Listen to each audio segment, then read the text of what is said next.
What if your daily makeup routine was slowly poisoning you? Elizabeth's face was built on layers of Venetian ceruse, a deadly mix of white lead and vinegar, and lips coloured with mercury sulfide. These weren't mere cosmetics, but a deliberate mask to project eternal youth and power, even as her skin cracked and health declined beneath the toxic facade. Royal cosmetics served as instruments of statecraft for Elizabeth, not mere enhancements. Her white lead foundation created the required pale aesthetic while corroding the skin beneath its smooth surface. Each morning began with a thick application of Venetian ceruse, a paste of white lead mixed with vinegar that sealed poison directly into her pores. This cosmetic ritual created a flawless blank canvas while initiating a process of slow physical deterioration that would demand ever greater quantities of the toxic mixture. The lead-based foundation caused ulcerations and hair loss as it penetrated her skin.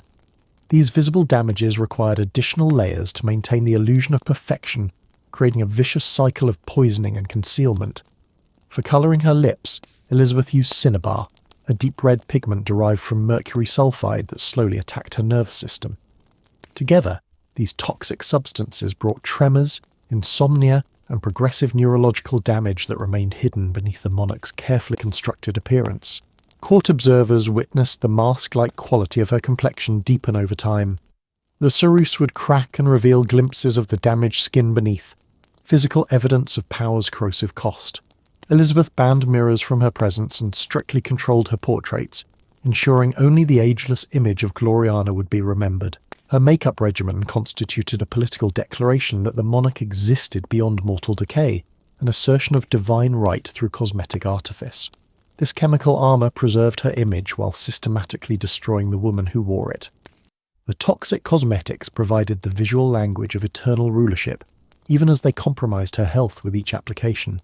Elizabeth's painted face became a living symbol of authority maintained through personal sacrifice, where the preservation of power justified the gradual poisoning of the body that wielded it. The very substances that created her iconic appearance were also ensuring its eventual collapse. But Elizabeth's pursuit of power through appearance didn't stop at cosmetics. Just as her face became a carefully maintained mask, so too did her entire body. Her approach to personal hygiene reflected the same mixture of fear, performance, and control that governed her use of toxic makeup. In an age when water was viewed with suspicion, her daily routines were shaped not by modern notions of cleanliness, but by medical beliefs and courtly theatrics that turned even washing into a calculated political act. 16th century medical beliefs held that water could carry disease through bad air or miasma, thought to weaken the body's defences. Elizabeth's court operated under this conviction that bathing exposed the skin to dangerous elements and illness. Washing with water was considered a risky medical procedure rather than a hygiene practice, reserved for specific therapeutic purposes under careful supervision. The Queen maintained her appearance through methods that avoided water entirely, creating a system of cleanliness built on scent and textiles rather than cleansing. Her primary hygiene practice involved daily changes of linen undergarments, rubbed with herbs and rosewater, to absorb bodily oils and odours. These linens created a barrier between her skin and outer garments, which themselves were never subjected to washing. The elaborate gowns and court dresses received meticulous brushing, airing outdoors, and application of perfumes to maintain their appearance of freshness. Attendants dedicated hours to scenting her collection of wigs with lavender powder, rosemary oil, and other fragrant substances that created an aromatic cloud around her person. The Queen's chambers held a permanent scent of ambergris, musk, and civet, animal-derived fragrances that were extraordinarily expensive and powerfully aromatic. These heavy perfumes saturated the air in her rooms and clung to her clothing, announcing her presence before she entered a space. Scent functioned as olfactory armour, both masking the reality of infrequently washed skin and hair and projecting an image of purity through luxury. The fragrant performance maintained the necessary illusion of royal cleanliness, while her body might go weeks or months without actual washing. This reliance on perfume over washing reflected the logistical challenges of bathing in palaces lacking plumbing systems. Heating and carrying enough water for a royal bath required enormous effort from servants, making bathing a ceremonial occasion rather than routine practice. The elaborate rituals of linen changing, garment perfuming, and wig scenting created a complex hygiene theatre that preserved Elizabeth's regal appearance while keeping her at a distance from the perceived dangers of water. Her cleanliness was a performance of status maintained through aromatic artifice rather than actual washing. The Queen's table displayed sugar's power through elaborate marzipan sculptures, candied fruits and sugared almonds that dazzled foreign ambassadors and courtiers alike. Sugar represented status and wealth in Elizabethan England, and Elizabeth consumed it constantly throughout her day. Her luxury extended even to dental hygiene. Her toothpaste mixed sugar with herbs, creating a sweet abrasive that polished enamel while actively contributing to its decay. This paradoxical practice of cleaning teeth with the very substance destroying them demonstrated sugar's embedded role in her daily rituals. By the 1590s, her teeth showed severe deterioration from this perpetual sugar consumption. They became blackened, broken, and eventually began falling out entirely. The physical evidence of her dental decline remained mostly hidden behind her composed public demeanour and the careful construction of her portraits. Yet those who saw her closely witnessed the effects of a diet that privileged luxury over health. Her toothaches grew increasingly severe, causing nights without sleep and dictating the mood and schedule of court proceedings based on her discomfort levels. Court physicians provided remedies that only worsened the situation.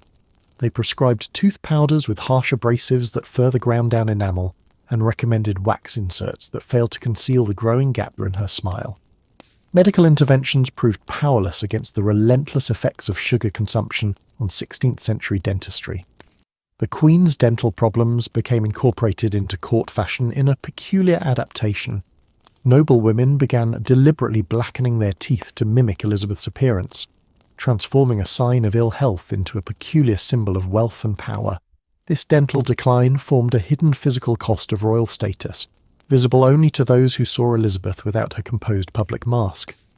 The sugar that demonstrated her extraordinary wealth and power simultaneously ensured that her smile would betray the physical consequences of that opulence.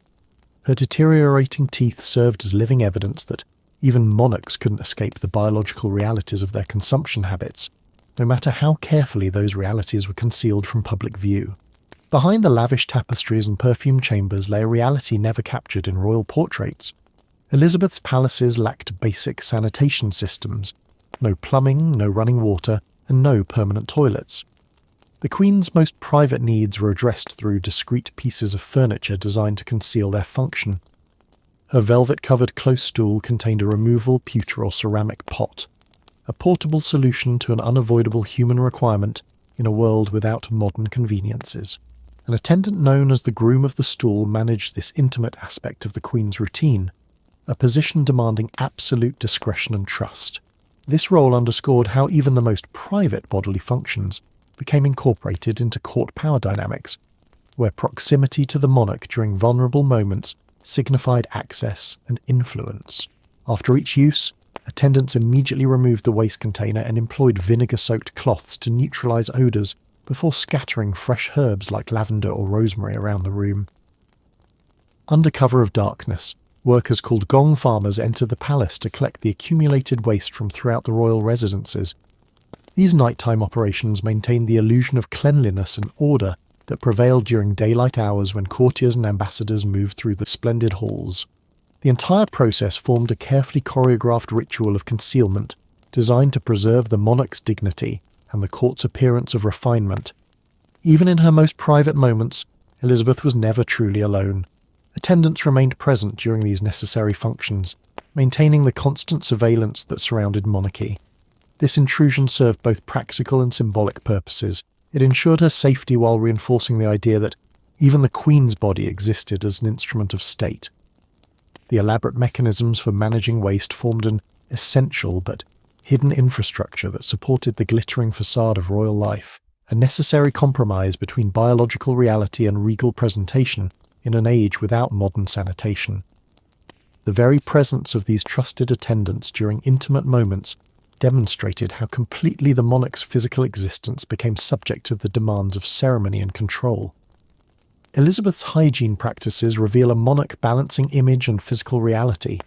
Her choices, toxic cosmetics, perfumed linens, sugar consumption, and concealed sanitation, were political calculations, not just personal habits. Every choice reinforced her power while compromising her health. These methods maintained the illusion of divine permanence through human artifice. Her story shows that behind every powerful figure lies a vulnerable body shaped by contemporary beliefs and constraints. We connect with her not as a distant icon, but as someone navigating societal pressures and expectations, making her struggles surprisingly relatable centuries later.